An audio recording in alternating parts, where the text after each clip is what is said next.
Hello guys, स्वागत है आपका फॉल इन लव के एपिसोड 29 में। सो चलिए अपनी वीडियो को स्टार्ट करते हैं। और अभी तक जिसने मेरे चैनल को सब्सक्राइब नहीं किया तो सब्सक्राइब कर लेना, शुक्रिया। चलिए वीडियो स्टार्ट करते हैं। तो जैसा कि हमने लास्ट एपिसोड के एंड में देखा था कि जहाँ पे जो एडम जी होता है वो अपना रिवील करता है कि वो विंसेंट का छोटा भाई है एडम जी, और वो बोलता है कि वो इस बात को लेकर सीरियस है कि वो ग्लोरिया से प्यार करता है और वो उसका दिल जीत के रहेगा चाहे कुछ भी हो जाए। एना काफी ज्यादा एक्साइटेड होके बोलती है कि मैं आपको फिर क्या बोला हूँ, डैडी एडम या फिर अंकल एडम। ग्लोरिया एना की बात पे गुस्सा होते हुए बोलती कि एना आखिर तुम ये क्या बोल रही हो, ऐसा कुछ भी नहीं है, तुम वहां जाके अपने खिलौनों के साथ खेलो। क्या कि मॉम आती है और कहती है तो ठीक है हम सबके बीच में सब कुछ सॉल्व हो चुका है और अब यहाँ पे कुछ भी हमने किसी से छुपाया नहीं है। एडम फ्रेया से कहता है कि फ्रेया मैं यहाँ पे तुम्हारी मदद करना चाहता हूँ, तो एक काम करो कि मैं यहाँ पे ग्लोरिया की सेवा और उसकी हेल्प कर दूंगा और उसका सब कुछ काम कर दूंगा, तुम जाके आराम करो। फ्रेया उससे कहती है अच्छा ठीक है, बट अगर ग्लोरिया के साथ कुछ भी यहाँ पे गड़बड़ हुई या उसको कुछ बुरा हुआ या उसको हर्ट किया तुमने तो मैं वाकई में कह रही हूँ कि मैं तुम्हें जान से मार दूंगी। एडम कहता है कि ठीक है मैं समझ गया, मैं एकदम अच्छे से ख्याल रखूंगा उसका। यहाँ विंसेंट उसको यहाँ पे कॉर्नी मारते हुए कहता है कि तुम तो अब बड़े हो गए हो और तुम तो अब यहाँ पे ग्लोरिया की हेल्प करने जा रहे हो, बहुत बढ़िया, तुम तो बहुत अच्छे हो और अब से ग्लोरिया का ध्यान रखना। तो एडम कहता है यस सर। कुछ टाइम बाद हम देखते हैं फ्रेया की मॉम के यहाँ पे बेल बजती है और कोई अंदर आता है और यहाँ पे फ्रेया की मॉम कहती है तो बताओ मैं आपकी कैसे हेल्प कर सकती हूँ। और वहाँ दरवाजे के बाहर जो होता है उसको देख के हैरान हो जाते हैं, क्योंकि वहाँ पे विंसेंट की मॉम होती है और कहती है कि आप फ्रेया की मदर हो और मैं विंसेंट की मदर हूँ और आपसे मिलकर काफ़ी ज़्यादा खुशी हुई। फिर वो आराम से जाके वहाँ सोफे पे बैठ जाती है और फिर बताती है कि यहाँ पे वो क्यों आई है। वो कहती है कि मैं चाहती हूँ कि आपकी बेटी और मेरे बेटे इन दोनों के बीच में जो भी चल रहा है अभी के लिए उसको ये पे रोक दिया जाए और मुझे आप बताइए कि आपको कितने पैसे चाहिए। फ्रेया की मॉम विंसेंट की मॉम से कहती है कि क्या कहा आपने, तो मतलब आप चाहते हैं कि आप यहाँ पैसों से यहाँ पे किसी की खुशी छीनना चाहती हैं और आप चाहते हैं कि उन दोनों के बीच में डाइवोर्स हो जाए। पूरी तरह से हैरान हो जाऊंगी जब मुझे पता चलेगा कि आपका बजट कितना है उन दोनों के प्यार को अलग करने के लिए। और वहाँ पे हम देखते हैं जो विंसेंट की मॉम होती है वो 10 मिलियन देने को तैयार होती है। फिर फ्रेया की मॉम कहते हैं कि क्या, तो 10 मिलियन वो विंसेंट और फ्रेया के प्यार को यहाँ पे अलग करने के लिए काफ़ी होंगे और उनकी पूरी ज़िंदगी भर खुशी के लिए काफ़ी होंगे। ऐसे आप 5 चेक और दे दो तब भी ये काफ़ी नहीं, और 5 चेक और दे दोगे और उन 5 चेक को हमारे मतलब पिछले के 5 सालों से कंपेयर किए जाएं तो ये कुछ भी नहीं है। मुझे विंसेंट के लिए बुरा लग रहा है, अगर वो ये देखेगा तो उसको काफ़ी ज़्यादा बुरा लगेगा। फ्रेया की मॉम कहती है कि आखिर तुम्हारे कहने का मतलब क्या है, मतलब विंसेंट की मॉम कहती है कि आखिर तुम्हारे कहने का मतलब क्या है। फ्रेया के डैड कहते हैं कि साफ सीधी सी बात है कि तुम यहाँ से दफ़ा हो जाओ, हमें कुछ भी नहीं चाहिए, अपना चेक लेके यहाँ से चला जाओ, मतलब चले जाओ। विंसेंट की मॉम कहते हैं अच्छा इतना काफ़ी नहीं तो ठीक है मैं और देने को तैयार हूँ, मैं तुम्हें कुछ भी दे सकती हूँ, तुम बोलो, मैं यहाँ पे तुम्हें बंगला सब कुछ दे सकती हूँ जो तुम चाहती हो। प्रिया की मॉम कहती हैं कि देखो अपने बेटे से जाके पूछो कि वो तैयार है कि नहीं और फिर जाके हमसे बात करो। फिर वो बताती है कि जो विंसेंट है वो काफ़ी ज़्यादा बड़ा हो चुका है और वो अपने फैसले खुद ले सकता है, वो जानता है कि वो क्या कर रहा है, पर हम दोनों तो इसके लिए काफ़ी ज़्यादा बूढ़े हैं। इस बात से विंसेंट की मॉम को यहाँ पे मिर्ची लग जाती है और वो कहती है चिल्लाते हुए कि देखो अब बस बहुत हुआ, मैं नहीं चाहती कि मेरी जो मतलब जो फ्रेया वैन है वो यहाँ पे मेरी डॉटर इन लॉ बने। तो यहाँ पे सबसे खतरनाक बंदी आ जाती है जिसका नाम है ग्लोरिया, और ग्लोरिया यहाँ पे पंगे लेने में काफ़ी ज़्यादा माहिर है। ग्लोरिया आती कहती है कि तुम बूढ़ी औरत, तुम यहाँ पे आ कैसे गई भला, यहाँ पे परेशान करने के लिए हमारे घर पे, तुम यहाँ पे पैसे लेके आ गई और तुम्हें क्या लगता है कि यहाँ इन तुम मतलब विंसेंट और फ्रेया के प्यार को खरीद सकती हो भी पैसों से। अब ग्लोरिया यहाँ पे एक शब्द कहती है जिसको सुन के मुझे भी हंसी आ गई थी, वो शब्द आप शायद देख ही सकते हो स्क्रीन पे। एडम जी को फोन करती है ग्लोरिया और बुलाती है कि उसकी मॉम यहाँ पे आई है और उन्हें ले जाए एडम, क्योंकि ग्लोरिया यहाँ पे एडम जी का नाम लेती है। तो यहाँ पे उसकी मॉम कहती है कि हे तुम मेरे बेटे को कैसे जानती हो, तुम कमीनी औरत। ग्लोरिया विंसेंट की मॉम को बताती है कि जो एडम जी है वो मेरे को पसंद करता है और प्यार करता है, मेरे आगे पीछे घूमता है। और बात करी जाए मेरी, तो मैं हूँ फ्रेया की बेस्ट फ्रेंड ग्लोरिया।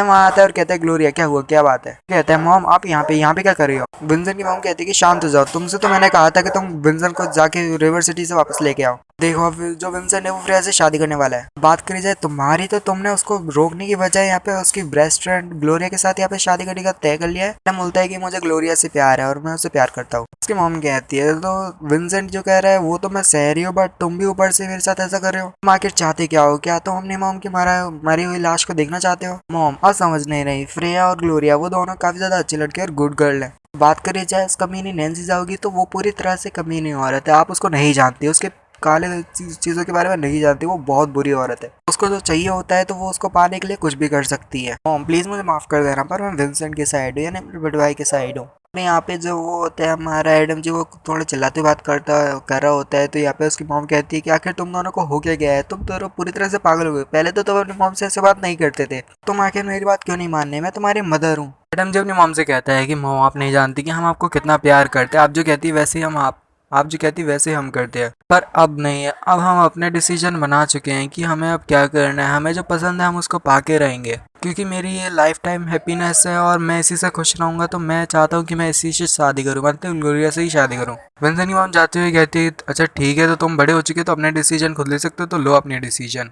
विंसेंट की मॉम जाते हुए कहती है मैं तो ये तुम्हारी खुशी के लिए करना चाहती थी, बट अब जो तुम्हें ठीक लगे वैसे करो। यहाँ पे हम देखते हैं जो विंसेंट की मॉम होती है वो सारी यहाँ पे डिटेल ले रही होती है ग्लोरिया की मॉम, मतलब ग्लोरिया के बारे में, और कहते हैं कि ग्लोरिया एक ऐसी लड़की है जिसका डाइवोर्स हो चुका है, पहले से ही किसी के साथ शादी हुई, उसको डाइवोर्स हो चुका है, और वो यहाँ पे बाहर में काम करती है, और उसका जो बड़ा भाई है वो बिल्कुल नाकारा है और बिल्कुल वो है, उसके पास ना जॉब है ना कुछ है, उसके पेरेंट्स जो है अनएम्प्लॉयमेंट है, मतलब अनएम्प्लॉयड है। मुझे लग रहा है कि ये दोनों कमीनी औरत है। फ्रेया वैन ये सबसे बड़े है जिसने ग्लोरिया को यहाँ पे कह दिया है कि वो एडम को भी सेड्यूस कर ले। मुझे तो इनका कोई चक्कर ही लग रहा है कि ये दोनों मतलब इनने कोई जानबूझ के प्लान बनाया है। जिनकी मॉम कहती है अपने एक बंदे से कि जाओ जाके एक मीटिंग अरेंज करो ग्लोरिया के पेरेंट्स और मेरी। बंदा कहता है अच्छा ठीक है मैम, मैं जाता हूँ और बोल के आता हूँ। और यहाँ पे हम देखते हैं विंसेंट अंदर आता है और वो उसका जो वो होता है बंदा, वो बताता है कि विंसेंट आया। विंसेंट की मॉम कहती है कि विंसेंट मैं तुम्हारी मॉम हूँ, कोई एनीमे नहीं है। विंसेंट अपनी मॉम से कहता है मॉम आप समझ नहीं पा रही, फ्रेया वैसे टाइप की कोई लड़की नहीं है, आप हमको ह्यूमिलेट नहीं कर सकती, ह्यूमिलेट। और उनकी फैमिली ऐसी है। और बात करें जाए भले ही वो ज़्यादा रिच नहीं है, बट वो काफ़ी ज़्यादा अच्छी फैमिली है और एकदम हैप्पी लाइफ जीते हैं, और वो बिल्कुल डिसेंट लोग हैं। और मैं यहाँ पे आया हूँ, मुझे सब कुछ क्लियर करना है यहाँ पे। वो मेरी डेस्टिनेड वाइफ है और मैंने यहाँ पे उसको चुन लिया है और अब और कोई नहीं बदल सकता। विंसेंट बोलता है अपनी मॉम से कि मॉम आप एक्सेप्ट करने को तैयार नहीं है कि जो फ्रेया है वो आपकी डॉटर इन लॉ है और साथ ही ग्रैंड डॉटर है ना आपकी। तो मैं वैन फैमिली में शादी करके यहाँ पे सब, वैसे भी जो एना है वो एना को वैन ही बुलाएंगे, एना वैन। तो मैं जो हूँ वो वैन फैमिली में शादी कर, विंसेंट बोलते हैं कि वो वैन फैमिली में शादी कर लेगा। विंसेंट की मॉम कहती है विंसेंट आखिर तुम ये कैसे कर सकते हो, वो भी अपने मॉम के साथ, तुम्हारे फादर तो कब के चले गए हैं, अगर वो आज होते तो वो काफ़ी ज़्यादा डिसअपॉइंट होते तुम्हारे एक काम से। और यहाँ पे एक वो बताया जाता है नैन्सी जाओ के फादर क्विंटन। विंसेंट की मॉम कहती है क्विंटन और नैन्सी जाओ ये दोनों थे जिन्होंने तुमको काफ़ी ज़्यादा सपोर्ट किया है विंसेंट, जब भी मुसीबत में होते तो वही हमारा हाथ पकड़ के साथ देते। विंसेंट अपनी मॉम को सामने ऐसे हुम्प करते ना, जैसे मुंडी मोड़ते वैसे मोड़ के वहाँ से जाने लगता है, और फिर अपनी मॉम से जाते हुए कहता है, मतलब कहता नहीं सोच रहा होता है कि मेरे को नहीं लगता कि यहाँ पे क्विंटन और नैन्सी जाओ इनकी फैमिली की वजह से सब कुछ चल रहा है। मैंने यहाँ पे बहुत कुछ किया है जी ग्रुप के लिए और मैंने भी बहुत ज़्यादा हेल्प की है, काफ़ी ज़्यादा मतलब मदद की है, बट अभी तक मॉम को पता ही नहीं है, तो कोई बात नहीं। विंसेंट अपनी मॉम से कहते हैं मॉम आपने बिजनेस में काफ़ी ज़्यादा चीज़ें देखी होंगी, बट आप एक चीज़ नहीं देख पा रहे जो देखना काफ़ी ज़्यादा ज़रूरी है। वो बोलता है कि क्विंटन जाओ यानी जो जाओ फैमिली यानी हमारी नैन्सी जाओ है, उसके जो फादर है क्विंटन जाओ, उसने अपने फादर को मारा है, यानी विंसेंट के फादर को मारा है, और वही हमारी जो डैड हैं उनकी डेथ की वजह बनते हैं। हमारे डेड के पीछे उन्हीं की मौत का कारण है, मतलब उन्हीं का ही हाथ है। जो विंसेंट की मॉम होती हैं तो कुछ नहीं जानती हैं, तो वो कहती हैं मतलब क्या ऐसा कैसे हो सकता है, बट क्विंटन वो तो हमारी काफ़ी ज़्यादा मदद करता है, हमारी फैमिली को काफ़ी ज़्यादा मदद करता है, और वो तुम्हारे डैड के कितने अच्छे दोस्त है, भला वो तुम्हारे डैड के साथ ऐसा कैसे कर सकते हैं, वो क्विंटन वो ऐसे कैसे कर सकता है। विंसेंट वहाँ से जाते हुए कहता है मॉम मुझे पता था कि आपको मेरे पे यकीन नहीं होगा, बट जो सच है मैंने आपको कह दिया है। विंसेंट की मॉम कहती हैं कि अब मैं किस पे यकीन करूँ, किस पे ट्रस्ट करूँ, कि किसने किसका मतलब किस पे वो ट्रस्ट करे, अपने बेटे पे या फिर अपने क्लोज फ्रेंड्स पे यानी करीबी दोस्तों पे। फिर हम अगले दिन का सीन देखते हैं जहाँ पे दरवाजे पे नॉक नॉक होती है, विंसेंट की मॉम के दरवाजे पे नॉक नॉक होती है और यहाँ पे ग्लोरिया अंदर आती हुई कहती है, मतलब विंसेंट की मॉम कहती है कि ग्लोरिया तुम यहाँ क्या कर रही हो, तुम्हें आखिर क्या चाहिए। तो ग्लोरिया उनसे कहती है कि आप अच्छे से जानते हो कि मेरे को आपसे क्या चाहिए और आपने क्या किया है। ग्लोरिया बताती है कि उसके मम्मी पापा को यहाँ पे विंसेंट की मॉम ने पैसे दिए हैं $1 मिलियन, और उसके जो वैम्पायर जैसे मॉम डैड हैं उसको पैसे दे के बहुत बड़ी गलती कर दी, और तुमने उनसे क्या कहा कि मैं तुम्हारे बेटे से दूर रहूं, और तुमने एक बहुत बड़ी गलती कर दी, और ना तुम्हें ये बात पता थी कि मैंने तो तुम्हारे जो मतलब मैंने तो अपने पेरेंट्स हैं उनसे कब का रिलेशनशिप तोड़ दिया है, ना मैं उनकी कोई लगती हूँ ना मैं उनको कोई जानती वगैरह हूँ, और तुमने यहाँ पे पैसे देके उनको गलती कर दी थी, तो मैं तुम्हारे पैसे देने के लिए यहाँ पे वापस आई हूँ। अब ये लो तुम्हारे पैसे वापस। वो सारे पैसों को ऐसे फेंक देती है। ग्लोरिया जो विंसन की मॉम होती है वो यहाँ पे इसको थप्पड़ मारने वाली होती है ग्लोरिया को और कहती है तुम्हारी हिम्मत कैसे हुई ऐसे करने की। तो ग्लोरिया जो होती है विंसन की मॉम का हाथ पकड़ लेती है और कहती है मुझे तुम्हारे बेटे में इंटरेस्ट नहीं, पर इन हरकतों की वजह से मुझे अब उसमें भी इंटरेस्ट आने लग गया है। मैंने अपना जो मन बदल लिया है, अब मैं यही चाहती हूँ मैं तुम्हें परेशान करना। ग्लोरिया बोलती है कि देखते हैं कि तुम्हारा जो एडम जी है वो यहाँ पे तुम्हारी बात को मानते हुए क्या ऐसा करेगा और वो एक लड़की को लेके एक अमीर फैमिली में शादी करेगा या नहीं। विंसन की मॉम कहती है तुम्हारी ये सब कहने की हिम्मत कैसी हुई, मुझे तो पहले से पता तुम्हारा कोई ना कोई प्लान होगा, तुम मेरे बेटे को फंसा रही हो। और इसी के साथ ही वाला एपिसोड नहीं भी खत्म होता है। मिलता है अगली वीडियो, तो अगले चैनल पे is goodbye. So guys मुझे पता है आज की वीडियो काफ़ी ज़्यादा बैकग्राउंड नॉइस है, तो आज थोड़ा वो कर लो एडजस्ट, और अगली वीडियो जो आएगी उसे बैकग्राउंड नॉइस नहीं देखने को मिलेगी।